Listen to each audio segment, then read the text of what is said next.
So Sadhguru, what are some of the things that, all of us who are here listening to you, what are the one or two things that we can do tomorrow which will increase this level of awareness, perception, thoughtfulness? Oh, you're talking about a takeaway, huh? In a sense, but an enduring takeaway. It's not lighthearted, it's not, because we've heard a lot, and I'm sitting here and saying, okay, so what do I do differently tomorrow? Let's say to learn ABC, the 26 alphabets. At least if you learn the Indian languages, 54, whatever. 26 alphabets. How long did you take to learn to write them properly in their proper order and use them whichever way you want? How long did you take? Oh, I'm still at it. A long time. At least 3-4 years minimum. Yeah. To learn to make sentences and use the way you want, maybe you took 12-15 years. Much longer than that, yes. So you gave so much just to learn some wordcraft. But to know something about the fundamental nature of your existence which could just change you dimensionally, you want to know it in 2 minutes. Why are you so unfair? No, I only want to know where to start in 2 minutes. Okay. Where to start? Just do this much. Before you go to bed today, one thing is, every hour, okay, remind yourself. Right now, it's going to be 8 o'clock, 8 o'clock, remind yourself, wow, I'm still alive. No, don't laugh. So many people who go to bed today will not wake up tomorrow morning. More than 1 million people on the planet will not wake up tomorrow morning. Tomorrow morning, suppose you wake up. Yes, who knows? You always think it's not me, it's going to be somebody. Very cruel. Tomorrow morning, if you do wake up, first check, am I really awake, alive? I'm still alive, wow. Don't have to do anything, don't scream or something. At least one big smile, okay, I'm still alive. Over 1 million people didn't wake up tonight, but here I am, alive. Fantastic or no? What is the biggest thing in your life? You're alive right now. So, you're still on tomorrow morning, just one smile, wow. Then maybe there are 2, 3, 4 people who matter to you much in your life, just check, he and she and that one and this one is alive. All alive, great. If 1 million people died tonight, which they do every night, at least 10 million people lost somebody who was dear to them. But none of those who are very dear to you are gone today. Fantastic or no?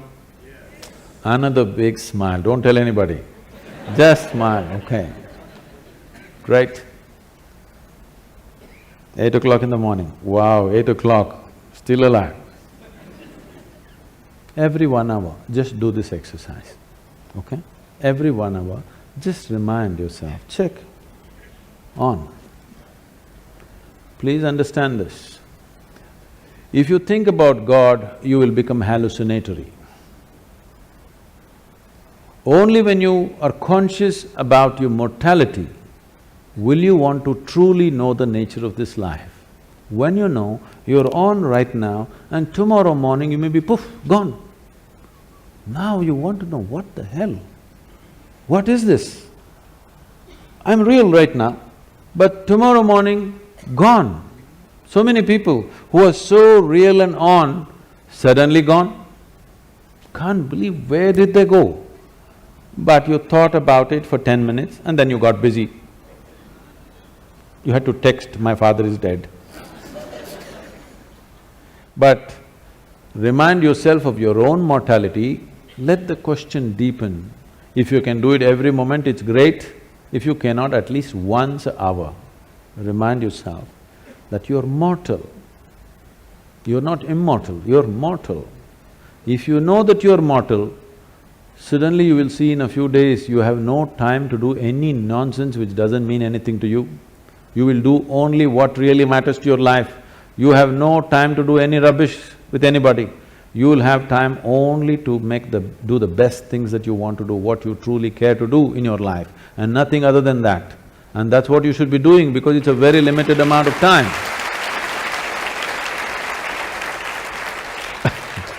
I want you to know, it's a very brief life.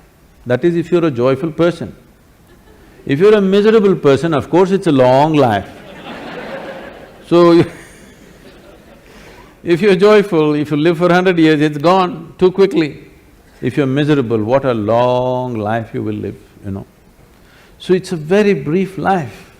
You should not be doing anything other than what truly matters to you, isn't it? Yes or no? Yes. But you're doing so much nonsense which doesn't mean anything to you simply because you think you're immortal. Otherwise, people are saying, no, I will live up to 80, maybe 100, so I will do this at 70, I will smile at my neighbor when I was 75, you know, when all my work is done. When all the property issues are settled, after that I'll smile at him. There is no such guarantee. Has anybody here come with a guarantee card for 2 days? No, you could be dead tomorrow morning. I'm not wishing that, I bless you with a long life, but it's possible, right? Every day it's happening to a million people means, can't it be you and me tomorrow morning, I'm asking? Yes or no? Yes. If you are conscious of your mortality, becoming aware will naturally happen because the significance of being alive will blossom. You used all kinds of words which are straight from the American coast, mindfulness, awareness, mental alertness. No, you need to separate these things. Being mentally alert will help you to survive better. If I'm mentally alert, I can drive better, I can do my work better, I can do something else better.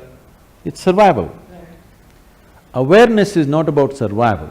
When I first asked you the question, how do you know that you're here? You went around and then you said, I'm conscious. Only because you're aware, you're alive.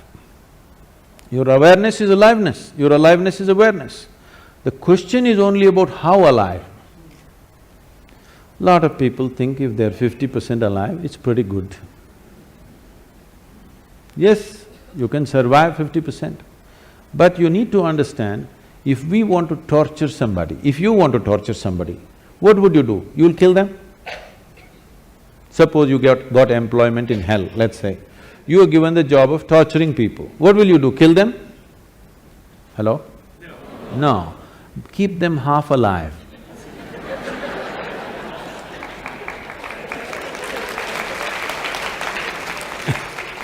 If you keep them half alive, that's called torture. So right now, this is called self-torture. Maybe you're preparing for employment elsewhere.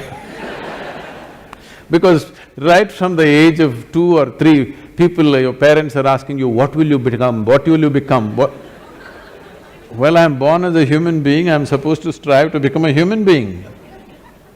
See, every life on this planet, whether it is a bird, if it's a worm, insect, bird, animal, tree, whatever, every one of them is striving to become a full-fledged life, and that's all. A worm is trying to be a full-fledged worm, a tree is trying to be a full-fledged tree. That's all a human being also, to become a full-fledged human being. No, no, what will you become means what kind of job will you get from the age of 3? This madness has come because of this whatever the last century of poverty in the country. People are so deprived and they think if they don't have a job, they won't eat anything. You know, it comes from a certain poverty consciousness, we must pass it, that generation is past. Right now, if you have a few brain cells working, you can make a living. Yes? You don't have to be qualified for anything. If you have a few brain cells working in your head, you can make a living. That's not an issue anymore. There was a time it was like that, it's no more like that. It's time we leave that. It's not about what you will become, how you will be. What will be the experience of your life? Will it become the peak experience or is it just a mediocre nonsense? This is the question. Because once you have come as a human being, whatever happens, it's not enough, something more needs to happen, yes or no? You may think you're doing different things. The man who goes to the temple, the man who goes to the bar, the man who goes to work, the man who goes to conquer the world, every one of them is just seeking a larger slice of life. Some people go to the mall, some people go to the PDS, just like that. Some people think it comes free in the temple, so they go there, somebody else go to conquer the world, somebody go shopping. What is it that you're trying to do? Just trying to have a larger slice of life. But it doesn't matter, if you gather the whole world around you, you will not have a larger slice. Your larger slice will happen only if your ability to perceive is enhanced. If your ability to experience is not enlarged, then you can have everything around you, still your experience is the same. Modern life is just that. No other generation had the things that we are having around us. Most homes are looking like a warehouse. Because they're shopping trips, they don't know where to keep it, everything is falling all over the people, there's no place for the people, full of things. But does it bring well-being or happiness or anything? No. You cannot determine the experience of what's happening within you from outside. It has to happen from within. And it is how enlarged your experience is how big your life is. Not about socially how big people think you are. That may work socially, a few things for you, but it doesn't work in terms of life. So when we say awareness, we are talking about the essential ingredient of life, because only because you're aware, you're alive, isn't it so? Yes? Now the question is, how alive? If we have to use an analogy, right now this light is, blinding me. Now, if you reduce the voltage, it'll be like this, it'll light up only that much. But they want it to light up everything, so they turned up the voltage. So if you turn down the voltage, you'll see only this much, if you turn it up, you'll see that much, if you really turn it up, you'll see the entire hall. Awareness is the same thing. Because you're conscious or you're aware, you know something. If you become little more aware, you will know something more. If you know little more aware, something more. All these words are connected. Prajna, the word guru, all these things are connected because prajna means you're conscious. Because you're conscious, depending upon the intensity of your consciousness, accordingly your vision of everything around you is enhanced. Now the word guru means, gu means darkness, it's a four-letter word, Ru means dispeller. So a guru is not supposed to teach you something, he is not supposed to give you a philosophy, not supposed to give you an ideology. It is just that he is supposed to throw little more light. Little more light means, if suppose this hall is dark and you're only able to see the first two rows, you're not able to see them. If I flashed a torchlight, you saw, oh, all those people, the whole world out there. But I switched off the torch. Then you know, there is something, now I have to see. What do I need? I need a torch beam of my own, okay? This is the job. Because the children in the home where I'm staying, they're declaring, he's not like a guru, he doesn't talk like a guru, he doesn't look like a guru, he doesn't walk like a guru, he's not a guru. I'm very glad, I'm getting certified. Yes, yes.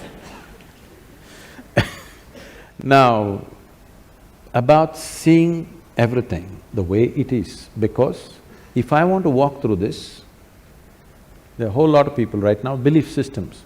You believe in God, all right? Now, I know in the corporate world, people have shifted this, I believe in myself. Which is somewhat misplaced, but that's okay. Both are misplaced, they produce different kinds of impacts. Absolutely. See, belief means what? Essentially, belief means you're unwilling to admit what you do not know as I do not know. Whatever you do not know, you believe.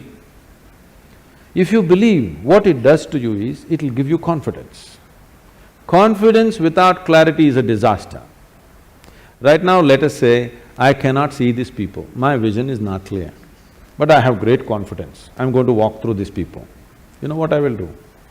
I'll step over everybody and go, because I'm very confident, a whole lot of people like this. If my vision is clear, I will go through this without even touching anybody. If my vision is not clear, and I have no confidence, I will ask, please can somebody show me the way? But now I have no clarity, but I have confidence. It's a disastrous process. So believing in God, believing in yourself, believing in anything means, it's just a B word, you know. You're just bullshitting yourself about something that you do not know. Right, right. What is the problem? What I know, what I do not know, I do not know. What is the problem with this? If this much sincerity enters your life, come to this much. What I know, I know. What I do not know, I do not know. I don't believe anything, I don't disbelieve anything. I'm willing to look at everything. You will become a sensible human being, and every 1 hour you remind yourself you're mortal and celebrate with a smile that you're still alive. You will see wonders will happen to you. Thank you. Great.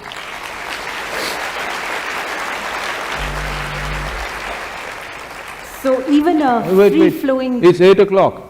No, we have more time, we have more time. I was just going to say… I'm not saying that, it's 8 o'clock, you're still alive, wow! We are all alive. That's the collective celebration.